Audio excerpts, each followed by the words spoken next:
dis, bah voilà, il y a ça, ça, ça. Est-ce que vous êtes plus là-dessus ou plus ça, ou vous êtes plus comme ci ou plus comme ça?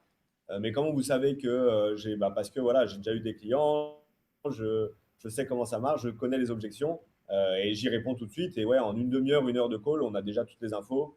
On lui demande deux, trois infos en plus par mail ou autre et c'est fini. Ouais. C'est le cercle vertueux et c'est comme ça qu'on peut développer des belles agences ou en étant freelance, solopreneur, avoir un contexte dans notre travail qui est quand même plus agréable. Et aujourd'hui, pour toute ta réflexion, etc., tu as raison, tu peux le faire avec ton premier client et tu peux aussi t'aider de l'IA parce que l'IA, si tu gardes, Charles, je sais que tu l'utilises énormément pour quand tu développes un SaaS ou autre.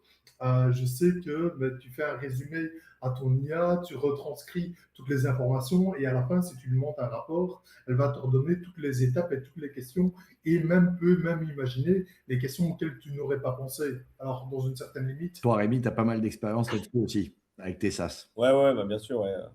Et moi, j'utilise aussi beaucoup l'IA pour poser plein de questions, pour avoir une autre manière de penser, parce que c'est vrai que des fois, on va être focus sur ce que nous, on sait, et il y a des choses qui sont évidentes pour nous, mais qui ne le sont pas forcément pour le client, ou on a des a priori sur un marché et il n'est pas vraiment vrai.